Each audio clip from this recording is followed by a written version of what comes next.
물리학 문제를 볼 때마다 저는 항상 같은 질문을 던집니다. 화살표가 어디를 가리키는가? 지도상의 화살표가 아니라 시간의 화살표, 변화의 화살표를 말하는 겁니다. 자연에는 아주 기묘한 법칙이 있습니다. 우리가 그다지 좋아하지 않는 법칙이죠. 달걀을 휘저어 놓을 수는 있지만 다시 원래대로 되돌릴 수는 없습니다. 와인 한 잔을 카펫에 쏟을 수는 있지만 쏟은 와인을 다시 와인 한 잔으로 되돌릴 수는 없습니다. 모든 것에는 방향이 있고 흐름이 있습니다. 그 흐름을 거슬러 헤엄치려 하면 대가를 치러야 합니다. 그리고 대개 그 대가는 에너지입니다. 질서가 무질서로 변하는 것이죠. 사람들은 제게 리처드, 화성에 가는 것에 대해 어떻게 생각하세요? 라고 묻습니다. 그리고 로켓과 돔, 감자를 재배하는 사람들, 붉은 흙이 있는 아름다운 사진들을 보여주며 마치 모험처럼 인류 역사의 다음 장처럼 보이게 합니다. 우리는 달에 갔으니 당연히 화성에도 가야 한다는 식이죠. 이건 그저 다음 단계일 뿐이잖아요. 그렇죠? 하지만 전 그들을 막아야 해요. 잠깐만요. 당신은 마치 지리학자처럼 생각하고 있군요. 거리를 단순히 마일이나 공간의 단위로만 보고 있는 겁니다. 하지만 물리학에서 거리는 공간 그 자체가 아닙니다. 거리는 힘의 관계입니다. 화성에 가는데 그리고 더 중요하게는 돌아오는데 관련된 힘들을 살펴보면 무시무시한 사실을 깨닫게 될 겁니다.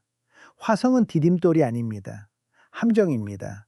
공상과학 소설처럼 괴물이 있다는 뜻이 아닙니다.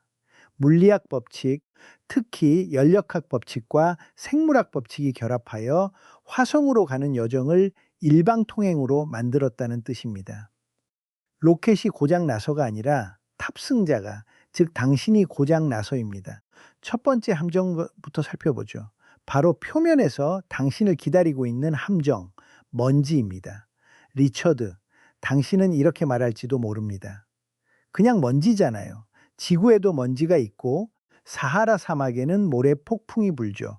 하지만 우리는 빗자루도 있고 진공청소기도 있으니 어떻게든 처리하잖아요. 청소부들. 뭐가 그렇게 대단한 걸까요?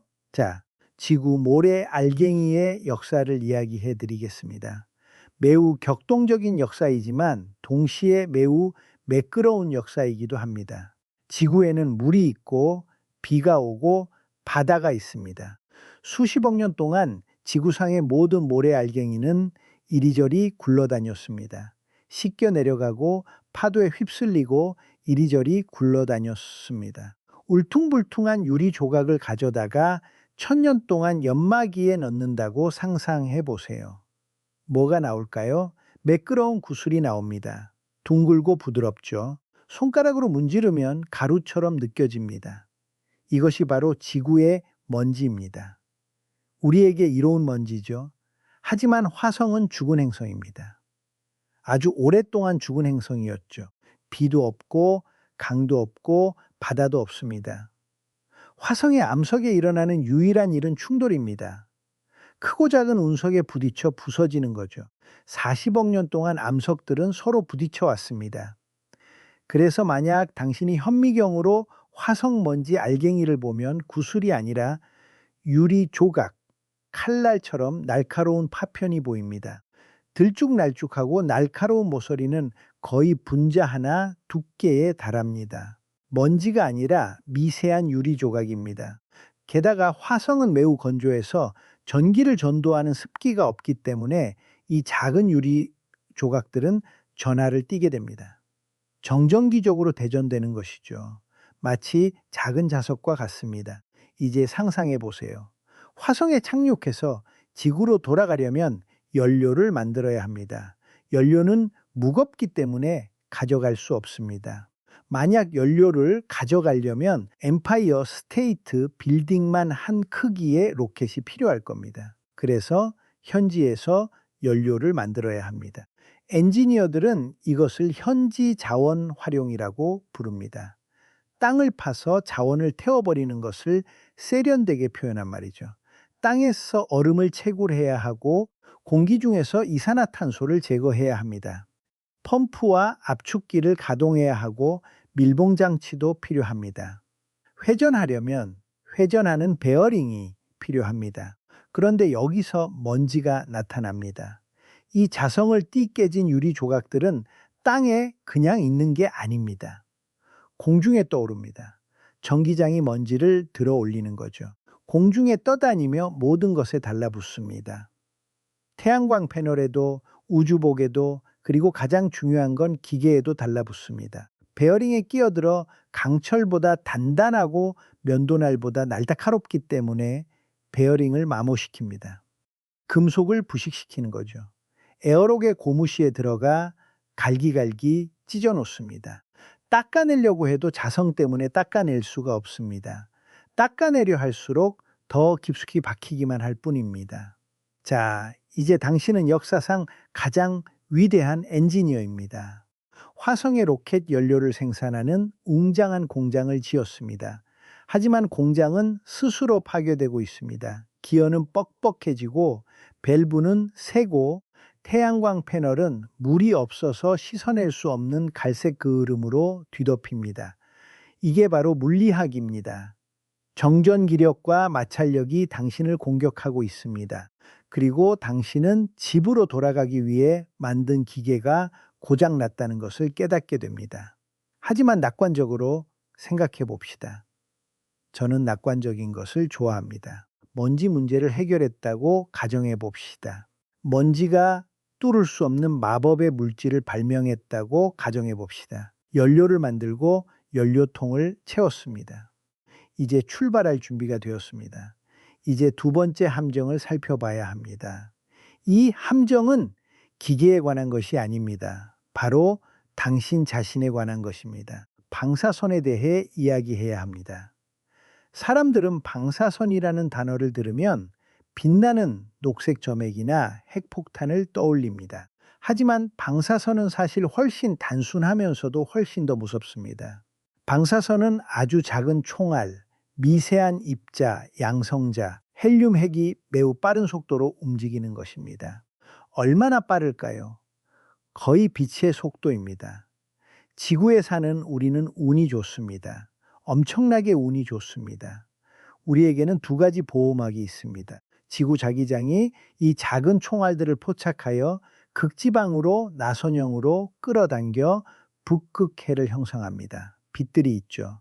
그리고 대기라는 두껍고 포근한 공기층이 있습니다. 우주선이 지구 표면에 도달할 때쯤이면 이미 수많은 공기 분자와 충돌해서 지쳐 있습니다. 약해져서 무해하죠. 하지만 지구와 화성 사이에는 아무것도 없습니다. 마치 사격장 같아요. 태양은 양성자를 쏘아대고 은하계의 나머지 부분들은 무거운 이온을 쏘아답니다. 화성에 갔다가 돌아오는 6개월 동안 우주선 안에 있으면 마치 총살대 한가운데 서 있는 것과 같습니다. 자, 이 총알 중 하나가 몸에 맞으면 어떻게 될까요? 우리는 원자로 이루어져 있습니다. 수소, 탄소, 산소 같은 원자들이죠. 그리고 이 원자들은 전자로 서로 붙어 있습니다. 전자가 바로 접착제 역할을 하는 겁니다. 분자들을 서로 붙잡아주고 DNA도 하나로 묶어주죠.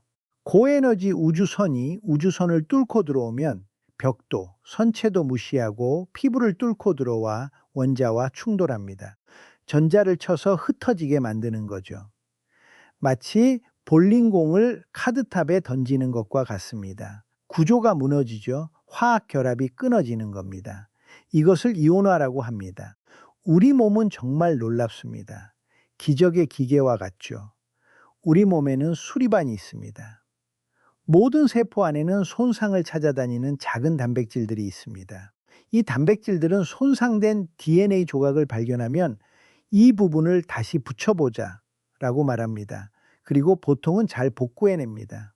하지만 화성으로 가는 여정에서는 손상이 너무 빠르게 진행됩니다. 마치 허리케인이 몰아치는 동안 지붕을 고치려는 것과 같습니다. 수리반은 실수를 저지릅니다. 잘못된 조각을 붙이거나 세포에게 성장하라고 지시하는 유전자와 성장을 멈추라고 지시하는 유전자를 연결하기도 합니다. 그러면 세포는 혼란스러워집니다. 자신이 무엇이 되어야 하는지 잊어버리고 계속해서 성장해야 한다고 생각하게 됩니다. 이것이 바로 암입니다. 하지만 암은 시간이 걸립니다. 수년이 걸리죠. 리처드, 오늘 화성에 갈 수 있다면 20년 후에 암에 걸릴 위험을 감수할 수 있어 라고 말할 수도 있겠지만, 그보다 더 중요한 것은 더 빠른 무언가가 있습니다. 암이 발생하기 전에 일어나는 일이 있습니다. 바로 뇌와 신장입니다. 신경세포는 스스로 잘 재생되지 않습니다. 고에너지 중이온이 뇌의 뉴런에 부딪히면 죽은 조직의 흔적이 남습니다. 마치 미세한 총상과 같습니다. 장기간에 걸쳐 뇌는 말 그대로 스위스 치즈처럼 구멍이 숭숭 뚫립니다. 인지 기능이 저하되기 시작하고 기억력이 감퇴하고 혼란스러워집니다. 수천 광년 떨어진 초신성에서 나온 입자에 의해 버튼을 기억하는 뇌 부위가 파괴되어 어떤 버튼이 무슨 기능을 하는지 기억하지 못하는 상태에서 우주선을 착륙시키려고 한다고 상상해 보세요. 그리고 신장은 혈액을 여과하는 기관입니다. 신장은 매우 섬세한 구조로 수킬로미터에 달하는 미세한 관으로 이루어져 있습니다. 방사선은 이 관들을 매우 싫어합니다. 흉터를 남기고 뻣뻣하게 만듭니다. 자, 이런 상황을 생각해 보세요. 당신은 먼지 속에서 살아남았고 에너지를 만들어냈습니다. 이제 거의 다 왔는데 신장의 기능을 잃어가고 있습니다. 여과 기능이 손상되어 혈액에는 독소가 가득합니다. 투석이 필요하고 더 많은 치료가 필요합니다. 혈액을 정화하는 기계는 있지만 병원은 없습니다. 가장 가까운 의사에게서 수백만 마일 떨어진 양철통 안에 갇혀 있는 겁니다. 당신은 우주선이 고장나서 죽는 게 아닙니다. 우주의 물리 법칙이 당신의 생체 기관을 원자 수준에서 파괴했기 때문에 죽는 겁니다. 하지만 더 끔찍한 일이 기다리고 있습니다. 세 번째 함정이 있습니다. 너무나 미묘하고 우아해서 밤잠을 설치게 하는 함정입니다. 바로 중력의 함정입니다. 중력은 미스터리입니다. 아이작 뉴턴은 중력에 대한 수학적 설명을 제시했지만 정작 중력이 무엇인지는 몰랐습니다. 그는 나는 어떤 가설도 세우지 않았다. 단지 물체들이 서로 끌어당긴다는 것을 알았을 뿐이다. 라고 말했습니다. 아인슈타인은 그것은 끌어당기는 것이 아니라 곡선이다. 라고 말했습니다. 우주 자체가 휘어져 있다. 하지만 어떻게 상상하든 중력은 당신을 형성한 힘입니다. 몸의 모든 근육, 모든 뼈, 혈관의 모든 판막은 단 한 가지를 위해 설계되었습니다. 지구의 중력과 싸우고 원지의 중력에 맞서 싸우기 위해서입니다. 심장은 펌프입니다. 주먹만 한 크기의 근육이 중력을 거슬러 뇌로 혈액을 쏘아 올리기 위해 충분히 강하게 수축해야 합니다. 심장은 매일매일 박동할 때마다 열심히 일합니다. 마치 역도 선수가 바벨을 들고 있는 것과 같습니다. 이제 화성에 가보세요. 화성은 작고 중력이 약합니다. 지구의 38%밖에 되지 않습니다. 갑자기 심장이 말합니다. 왜 이렇게 열심히 일했지? 이건 쉽네. 편히 쉬어도 돼. 뇌로 혈액을 보내기 위해 이렇게까지 애쓸 필요가 없어. 그리고 생물학은 무언가가 필요하지 않을 때 어떻게 하는지 아십니까? 버립니다. 생물학은 매우 효율적입니다. 이티 큰 심장 근육에 에너지를 낭비하고 있어. 라고 말하는 것입니다. 심장을 작게 만들어 보자. 그래서 심장이 작아지고 약해집니다. 말 그대로 모양이 변하죠. 그리고 뼈가 제일 문제입니다. 뼈대가 건물 안에 철골 구조가 같다고 생각하시겠지만 그렇지 않습니다. 뼈대는 은행과 같습니다. 칼슘을 저장하는 은행이죠. 지구에서는 이 은행에서 끊임없이 칼슘을 예금하고 인출합니다. 몸은 중력에 맞서 우리를 지탱할 수 있도록 뼈를 튼튼하게 만들기 위해 칼슘을 저장합니다. 하지만 화성에서는 몸이 이제 이 무거운 뼈대는 필요 없어. 우리는 떠다니고 있잖아. 여기는 가볍잖아. 라고 말합니다. 이제 철수를 하자. 그러자 뼈를 먹는 세포들이 과부하 상태로 활동하기 시작합니다.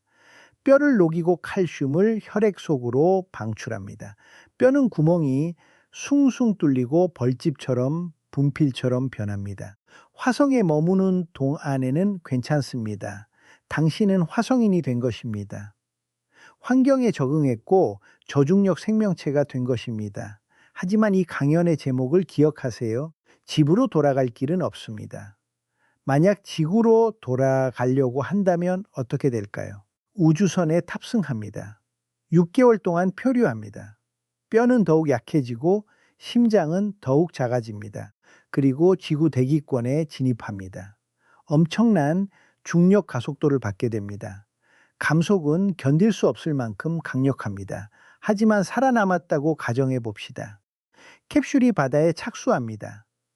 해치가 열리고 푸른 하늘이 보입니다. 짠 바닷바람 냄새가 납니다. 캡슐 밖으로 나가려고 일어서려는데 갑자기 원주의 중력으로 돌아와 쓰러집니다. 손발지의 중력을 견뎌야 하는 몸으로 저항하려니 말입니다. 위축된 심장은 혈액을 펌프질하려 애씁니다. 머리를 움직여 보려 하지만 머리는 버틸 수 없습니다. 너무 약해졌기 때문입니다. 지구의 중력이 피를 다리로 끌어당깁니다. 뇌는 산소 부족에 시달립니다. 결국 정신을 잃습니다. 분필처럼 하얗게 변한 뼈는 당신의 무게를 지탱하려 애쓰지만 버틸 수 없습니다. 뼈가 부러집니다. 일어서려다 여러 골절상을 입습니다. 바위나 괴물에 짓눌리는 것이 아닙니다. 당신의 집 당신이 태어난 바로 그 환경에 짓눌리는 것입니다. 더 이상 당신이 아니기 때문입니다. 당신은 변했습니다. 화성이 당신을 재설계했습니다. 당신의 생물학적 구조를 가져다가 자신에게 맞게 변형시켰습니다. 그리고 이것이 제가 강조하고 싶은 가장 중요한 점입니다. 물리학에서 시스템에 대해 이야기할 때 우리는 고립계에 대해 이야기하지만 실제로는 그 무엇도 고립되어 있지 않습니다. 당신은 지구와 분리되어 있지 않습니다. 당신은 자신이 행성 위를 걷는 개인이라고 생각하지만 그렇지 않습니다. 당신은 행성의 일부입니다. 당신은 행성의 돌출부입니다. 당신은 지구의 물질로 만들어졌습니다. 당신은 지구의 중력에 맞춰져 있습니다. 당신은 지구 자기장에 의해 보호받고 있습니다. 당신은 지구 시스템의 일부입니다. 그 시스템을 벗어나면 마치 물 밖으로 뛰어오르는 물고기와 같습니다. 물고기는 몇 초 동안 물 밖으로 뛰어오를 수 있습니다. 공기를 볼 수 있고 태양을 볼 수 있지만 그곳에서 살 수는 없습니다. 그곳에 계속 머무르면 죽습니다. 우리는 기술, 로켓, 컴퓨터가 있으니 이 법칙을 속일 수 있다고 생각합니다. 어항을 만들어서 가지고 다닐 수 있다고 생각하는 거죠. 하지만 그 어항은 틈이 있습니다. 방사선은 들어오고 중력은 빠져나가고 먼지는 들어옵니다. 우주는 항상 당신을 주변 환경과 평형 상태로 되돌리려고 합니다. 화성에서 평형이란 죽음을 의미하거나 적어도 화성을 떠날 수 없는 무언가가 되는 것을 의미합니다. 그래서 2050년까지 화성에 100만 명의 인구를 정착시키겠다는 식민지화 계획이나 시간표를 보면 웃음이 나옵니다. 하지만 그 웃음은 슬픈 웃음입니다. 그들은 자연의 근본 법칙을 무시하고 있기 때문입니다. 그들은 생물학을 마치 소프트웨어처럼 마음대로 조작할 수 있는 것으로 여기고 있습니다. 하지만 생물학은 하드웨어이고 이 하드웨어는 정확히 하나의 환경, 바로 이 환경을 위해 40억 년이라는 시간을 들여 발달했습니다. 그렇다고 해서 우리가 가지 말아야 한다는 뜻일까요? 아닙니다. 저는 탐험가입니다. 저는 호기심을 믿습니다. 저는 우리의 눈과 귀를 보내야 한다고 생각합니다. 로봇을 보내야 합니다. 로봇은 놀랍습니다. 암에 걸리지 않고 뼈가 녹지 않습니다. 먼지 속에서 천년을 자다가 깨어나 인사할 수도 있습니다. 하지만 우리가 인간이라 부르는 이 물과 단백질 덩어리에게는 겸손해야 합니다. 우리는 우주의 주인이 아니라는 것을 깨달아야 합니다. 우리는 지구의 아이들입니다. 모든 아이들처럼 우리는 조금 돌아다닐 수 있습니다. 뒷마당에서 뛰어놀 수도 있습니다. 하지만 결국 우리는 집으로 돌아와야 합니다. 만약 우리가 너무 멀리 간다면, 저 어두운 바다를 건너 저 붉은 점에 도착한다면 문이 뒤에서 잠겨버린 것을 발견할지도 모릅니다.